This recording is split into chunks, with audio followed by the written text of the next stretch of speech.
Hi everyone, welcome to the next edition of the Care CEO Success Stories podcast. My name is Adam James of Spring Up PR, and today we have no less Rebecca Pearson. She is General Manager of Bupa Care Services, and she's been with Bupa for a full 28 years. So a massive experience, obviously with one of the largest care providers in the UK. And it's going to be a wonderful episode because Rebecca's going to share with us on how to most effectively secure engagement from your care team. We all know how huge it is that we get buy-in and engagement from our care teams. And let it be noted that the care team that Rebecca is working with reaches 10,000 people. So it's going to be a fascinating episode. We'll be getting to that in a moment. But just quickly, as I said, this is the Care CEO Success Stories podcast. Make sure you like us, give us a good review, go and have a look at the former episodes. We've got some wonderful episodes, and we are it's becoming ever more popular, and we are featuring some of the leading names and CEOs in the care sector. So make sure you go and have a look at all previous episodes, and if you can share and give us a like, that does wonderful things for the algorithms and everything else. So that would be all wonderful, and even subscribe. That would be superlative. As I said, my name is Adam James of Spring Up PR, and we help aspirational care providers get the recognition and fame that they deserve in our PR and marketing methods, ultimately to help get more inquiries and residents and to create quality care teams. So if you would like to know a little bit more about us, head over to springup-pr.com and you'll see a whole number of PR and marketing tips and videos and podcast episodes and resources. So make sure you go and have a look at that. Now, without any further ado, as they say, let's get straight in the episode. So as I mentioned, we have Rebecca Pearson. So please, Rebecca, why don't you start off by telling everyone a little bit more about who you are and what you do? Yeah, sure. No worries. Thank you, Adam, and thank you for the invitation. It is a pleasure to be here. My name's Rebecca Pearson. I am General Manager for Bupa Care Services. Bupa Care Services in the UK operates 122 care homes and 10 Richmond Village. So the Richmond brand is retirement living, so care home and independent and assisted living accommodation. So we do that across the length and breadth of the UK, so up in Scotland right down to the south coast, and we deliver care to around 7,000 residents with a team that is just shy of 10,000 team members strong. So that's me and that's who I am. I've been in this role since April of last year. And was operations director for care services for 8 years prior to this role. And as you say, 28 years in total with Bupa. Yeah, amazing. So let's get straight into the thick of it. I am intrigued to learn about what you can tell us about, how to create an effective engagement with a care team, a particular size of 10,000. So where do you start? Goodness, I think for me, you start with a real appreciation of how important engagement and connection is with the team who deliver the care to our residents. So the way I look at this and my attitude towards this is that the action happens in the care homes, in the hands-on delivery of that care. So when we're working together as a broader team, all 10,000 of us, trying to drive forward quality, to make outcomes better, to make sure that we deliver on our purpose, it's really important that we have a very direct connection with those who are delivering care, who are at the front line, who are working with our customers, all day, every day. Because as we try to develop the business and as we try to make things better, the answers to most of the challenges will lie often with the people that actually do the work. So I think for us, this is less about a team sat in a boardroom, deciding the direction of the business and how things should be done, but rather creating a continuous loop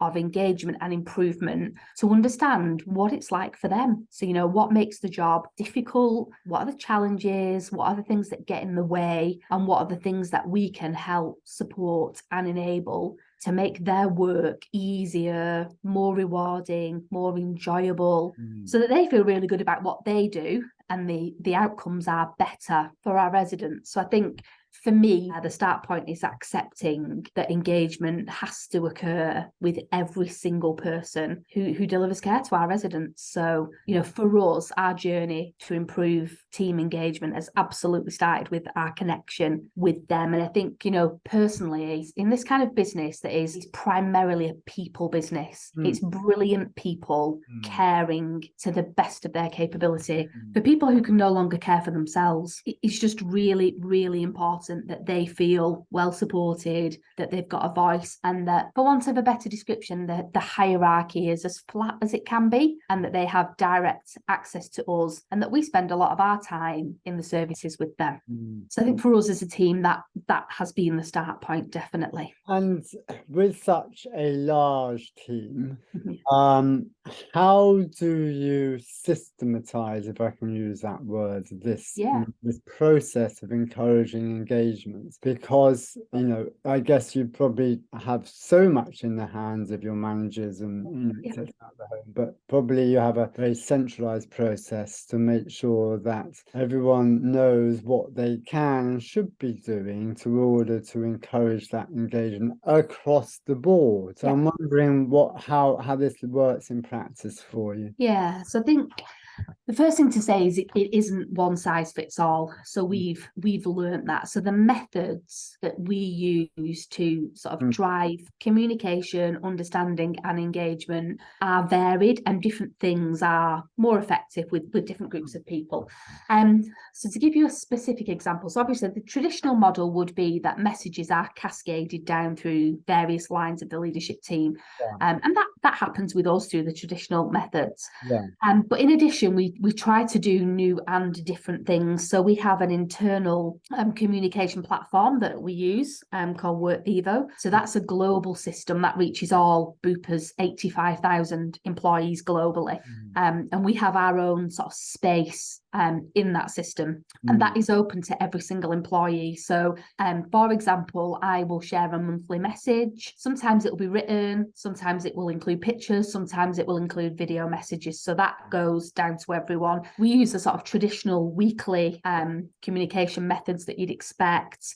We host calls twice monthly, and we often will signal what the topics are so people can pull in additional colleagues and experts to sort of hear the things we're talking about. We do face-to-face events, and the events, we actually do those at all levels. So we do them at a leadership level. We also do them for the in-home teams. And probably the one thing I would call out that we have tried that has really, really worked well for us is we have introduced a new role in our frontline teams, which is called the engagement champion. So these are frontline employees, you know, full-time in a service. Their core job is carer, nurse, activities, head chef. It can be anything. So every single one of our homes and villages has at least one, if not a number of engagement champions, depending on the size of the service. They will connect with us on at least a monthly basis. So we have a call with the engagement champions, and we talk to them about things that are coming down the track that we want them to be aware of, and we want them to understand what it is we're doing. We do business updates with them, so they hear it directly, how things are going, what's going well, the things that we need to focus on.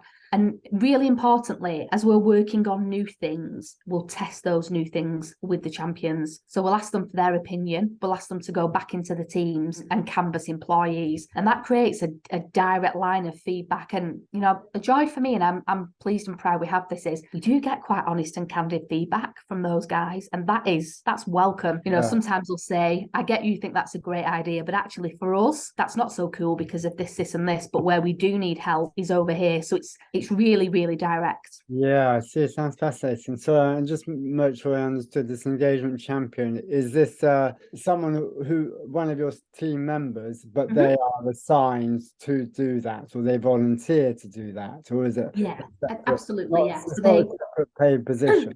No. So it's an additional responsibility alongside their day job. So they volunteer, and Oh, we make okay. sure that there's ongoing recognition Yeah, for the extra effort that they put in. And at certain points in the year, we do a twice yearly survey with our people to understand how they feel about working for Bupa, what the employee engagement is like.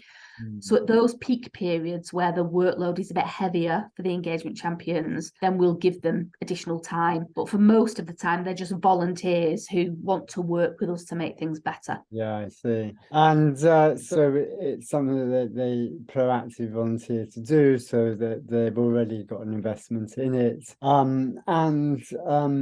So as you say, it enables, when I hear about that, it means that you are putting an extra emphasis on and weight on the importance of that engagement and having a nice fluid, a conduit of information where engagement is the priority. And so tell me some of the things that come up when you are talking with your engagement champions. So we will hear things like, so they will, for example, we might have had a new policy, for example. So at the moment, Bupa is very, very heavily driving a new digital transformation agenda, which one of my colleagues will perhaps come to one of these calls to talk about that exactly. And that change is really, really significant. So sometimes from the top down, it looks like it's going really, really well. But actually, when you roll out a new policy within the digital space, the engagement champions will come back and say, oh, actually, this bit is tricky. So when we put electronic care records, for example, into our care home, it's a really big job for somebody to sit and take the paper record and manually input it into the digital system. So the engagement champions will come to us and say, that takes up a lot of time. And actually, it makes something that is exciting just feel quite difficult. Are there any alternatives? Well, yeah, of course. So we can then work with an organisation that helps us to do transcribing. You would never see those opportunities if you weren't down in the teams talking to them, and if they didn't feel like the culture enabled them to speak openly about how things could be done better. And there's dozens of examples like that. And why is it you chose to go down the route of having an engagement champion versus, I don't know how you do it at Bupa, like having in your meetings with the home manager or the main leadership team at the home, as having them as effectively your engagement champion? Yeah, so really very, very deliberate, because for the majority of our frontline employees, they don't routinely have access to, for example, a company email account. Yeah. So a message from me, unless we're using the WorkVivo system, can't be directly cascaded. So they will hear the update through the various layers of the management team. Yeah. And, often a small part of the spirit of the message or a little bit of the update, it has the potential to get lost when you're cascading through lots of layers. So for us, it works well to have the messages to be pushed down, for us also to have the opportunity to go directly and for us to hear directly from them, because they can test things, and they've done it with me many times. People will say, what exactly does this change mean? Can I just check my understanding with you? Like, yeah, of course. Yeah, I see. So how many engagement champions do you have? Oh gosh, across our network will be about 350 at the minute. So you can almost have like a head of engagement champions. Yeah, and we're kind of Is you? Yeah, the more that want to come to the party, the better for us, really. We want that to be a big, vocal, vibrant group. Yeah. We want to hear their voices. We absolutely do. Yeah. And how long have you had this particular engagement champion system going for? So in one of our regions, so 20% of the portfolio, we've had this system for about 4 years. Obviously in a smaller pocket. We really got this going with big momentum at the beginning of 21.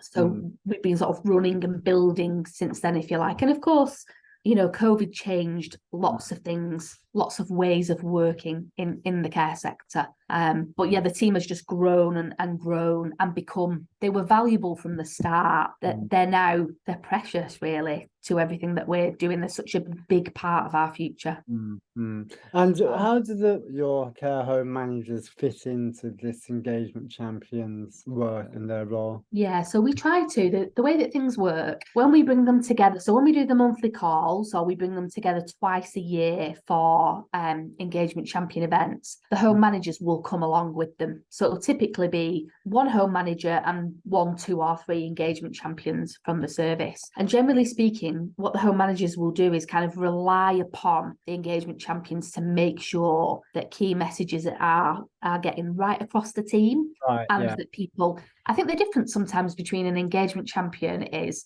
colleagues will sometimes naturally feel more comfortable to just ask questions that they perceive asking a leader, might be a silly question. Which it absolutely isn't. There's a level of comfort, I think, between colleagues to understood. Yeah. That's tough, right? Yeah. And so just on a kind of service or home-based level, so is there like one engagement champion for one home? Is that how it works? So there's always at least one, and it depends on the size of the service. So, some of our services have got 100 plus team members. So in that context, there might be 3 or 4, for example. And if somebody came forward and was interested, it's not something that we would ever limit. If they want to get involved, the more the merrier, really. And what's the key? You talked about some of the other things. You have these in-person events. Tell me about some of these in-person events that you have as part of this engagement strategy. So generally speaking, in those events, we'll be focusing on 3 things. So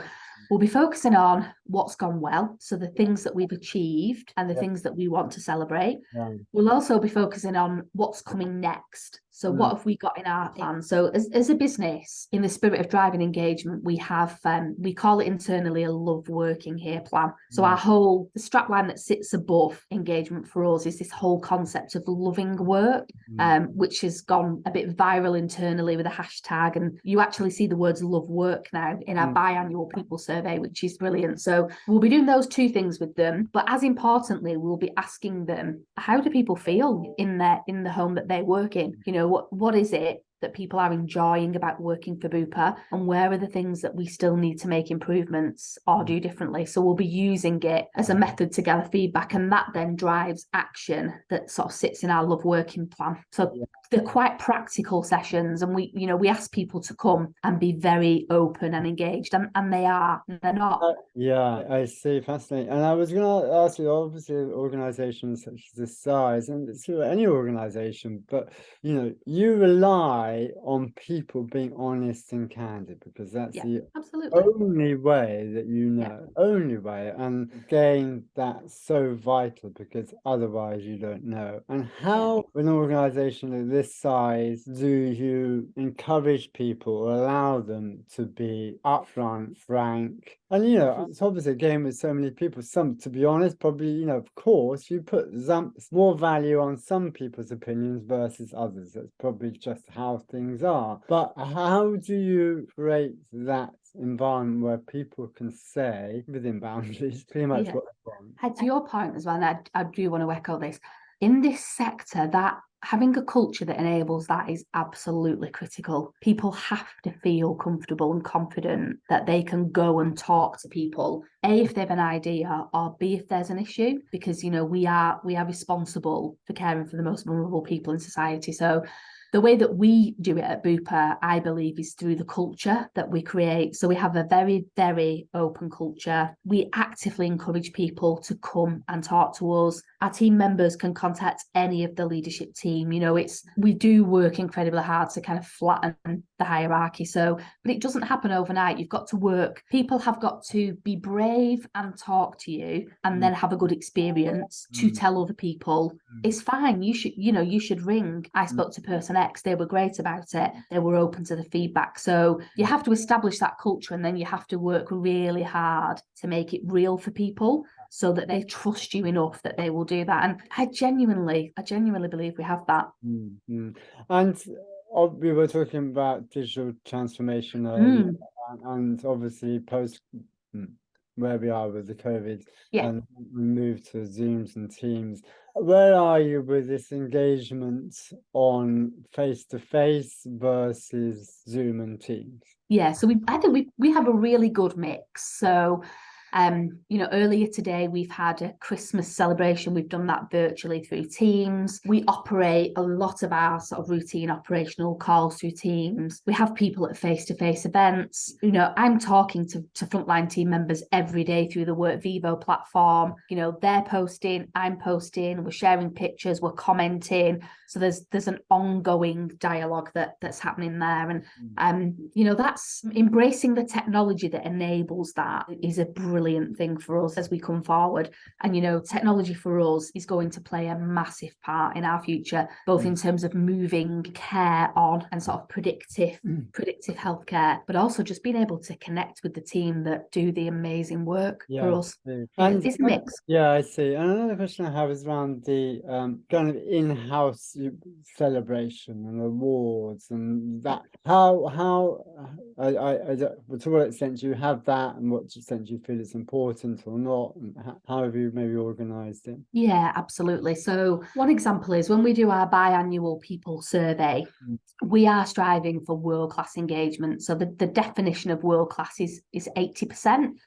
So as a business, we are currently at 77%, but we have 50 of our frontline managers that already have a world-class engagement. So if you achieve world-class, you come along to a celebration event, the senior leadership team are there to host you, appreciate you, congratulate you. People receive a really nice framed certificate. There's a big celebration because that is the level of engagement that we aspire to. But the engagement champions, they come along and we appreciate them in exactly the same way.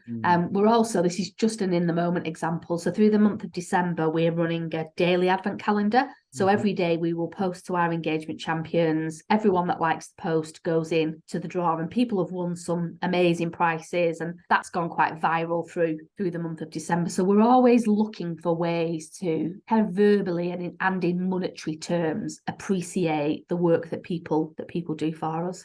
And with you being with Bupa for such a long time, 2 years short of 30 years, what changes have you seen in the levels of engagement and the importance that is placed on engagement?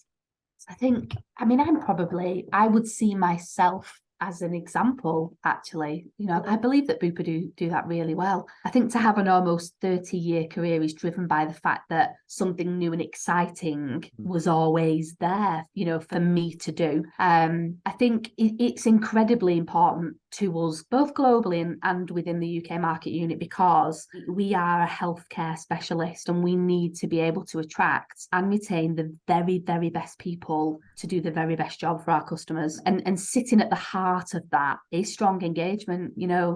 I suppose personally, I would say I'm an ambassador for the brand because I love working here, and that is what I want for the 10,000 people that work in my team. It truly is. That's fascinating. And look, thank you so much. Now, we've covered a lot here, and for those who are wanting to improve their engagement strategies and engagement initiatives, and whatever level they may be, what would you say is the key thing that they need to be thinking about? I just get close to the people who are serving your customers and afford as much time to be with them, talk to them and hear what they've got to say. Because actually, I think the answer to engagement and being world-class and amazing service to our customers, it lies exactly there. Well, you've heard it from the horse's mouth, so to speak. So thank you very much. Now, before we go, Rebecca, is there anything that we've not covered up to now that you want to just mention specifically? I think just the reason why this is so important. This is a really challenging sector. It's difficult, to find amazing people to come and join your team. So I think being a really attractive employer where people can come and have a job that they love and build a career if that's what they want, and for the people that are already in the team to love working here, it's critical, isn't it, to our future success? So yeah, just to emphasize that point, I guess. Yeah, 100%. Rebecca, thank you so much for being on the Care CEO Success Stories podcast. Thank you.